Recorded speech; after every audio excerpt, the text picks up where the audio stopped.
जय श्री राम। दोस्तों, क्या आप जानते हैं कि लंका जलाने के बाद हनुमान जी स्वयं एक महान चिंता में जलने लगे। तो चलिए जानते हैं क्या थी वह महान चिंता जो हनुमान जी को भी जला रही थी। लंका में लगी हुई आग हवा का सहारा पाकर इतनी बढ़ गई कि उसका रूप प्रलयकालीन अग्नि के समान दिखाई देने लगा। उसकी ऊंची लपटें मानो स्वर्गलोक का स्पर्श कर रही थी। लंका के भवनों में लगी हुई उस आग की ज्वाला में धूम अर्थात धुएं का नाम भी नहीं था। राक्षसों के शरीर रूपी घी की आहुति पाकर उसकी ज्वालाएं और भी बढ़ रही थी। पूरी की पूरी लंका वनों और पशु पक्षियों के सहित जलने लगी। उस भयानक आग को देखकर हनुमान जी के मन में एक चिंता उत्पन्न हुई।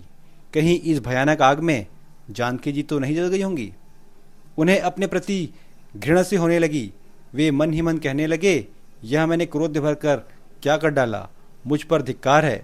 क्रोधी मनुष्य गुरुजनों की भी हत्या कर सकता है, वह साधु पुरुषों को भी कटु वचन सुना सकता है। मैं बड़ा ही निर्लज्ज और पापी हूँ।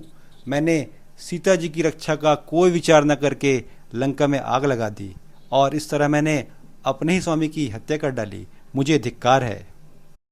यदि यह सारी लंका जल गई तो आर्या जानकी जी भी निश्चय ही उस आग में दग्ध हो गई होंगी। ऐसा करके अनजान में मैंने अपने ही स्वामी का सारा कार्य चौपट कर डाला। जिस कार्य की सिद्धि के लिए यह सारा उद्योग किया गया था वह कार्य मैंने ही नष्ट कर दिया, क्योंकि लंका जलाते समय मैंने सीता जी की रक्षा नहीं की। लंका का कोई भी भाग ऐसा दिखाई नहीं देता जहां आग न लगी हो। सारी पूरी ही मैंने भस्म कर डाली। अतः जानकी नष्ट हो गई होंगी, यह बात स्वतः स्पष्ट हो जाती है। यदि अपनी विपरीत बुद्धि के कारण मैंने सारा काम चौपट कर दिया है तो आज ही मैं अपने प्राणों का विसर्जन कर दूंगा। क्या अब मैं इस जलती हुई आग में कूद पड़ूं या अपना शरीर समुद्र के विशाल जीवों को भोजन हेतु अर्पित कर दूं? जब मैंने सारा कार्य ही नष्ट कर दिया है तब अब जीते जी कैसे मैं वानराज सुग्रीव को अथवा उन दोनों पुरुष सिंह श्री राम और लक्ष्मण का दर्शन कर सकता हूँ, अथवा कैसे उन्हें अपना मुंह दिखा सकता हूँ। सीता जी के नष्ट हो जाने से वे दोनों भाई श्री राम और लक्ष्मण भी नष्ट हो जाएंगे। उन दोनों का नाश होने पर बंधु बांधवों सहित सुग्रीव भी जीवित नहीं रहेंगे।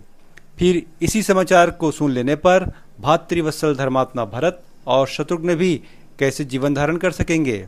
इस प्रकार धर्मनिष्ठ इक्ष्वाकु वंश के नष्ट हो जाने पर सारी प्रजा भी शोक संताप से पीड़ित हो जाएगी, इसमें संशय नहीं है। अब हनुमान जी के मन में सकारात्मक विचार भी आने लगे। यह भी तो हो सकता है कि सर्वांग सुंदरी सीता अपने ही तेज से सुरक्षित हों। कल्याणी जनक नंदिनी का नाश कदापि नहीं होगा, क्योंकि आग आग को नहीं जलाती है। सीता अमित तेजस्वी धर्मात्मा भगवान श्री राम की पत्नी है। वे अपने चरित्र बल से पातिव्रत्य के प्रभाव से सुरक्षित हैं। आग उन्हें छू भी नहीं सकती।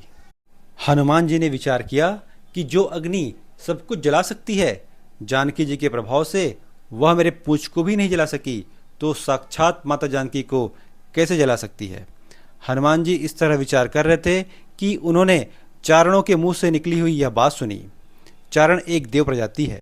चारणों ने कहा, हनुमान जी ने राक्षसों के घरों में दुस्सह एवं भयंकर आग लगाकर बड़ा ही अद्भुत और दुष्कर कार्य किया है। पर्वत की कंदराओं, अटारियों, परकोटों और नगर के फाटकों सहित यह सारी लंका नगरी दग्ध हो गई, परंतु सीता पर आंच नहीं आई है। यह हमारे लिए बड़ी अद्भुत और आश्चर्य की बात है। हनुमान जी ने जब चारणों के कहे हुए ये अमृत के समान मधुर वचन सुने तब उनके हृदय में तत्काल हर्षोल्लास छा गया। उनका मन प्रसन्न हो गया।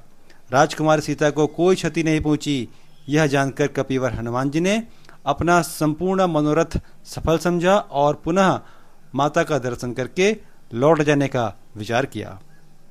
दोस्तों, यदि मेरे द्वारा दी गई यह जानकारी आपको अच्छी लगी हो तो इस वीडियो को लाइक, शेयर और सब्सक्राइब करना ना भूलें। जय श्री राम।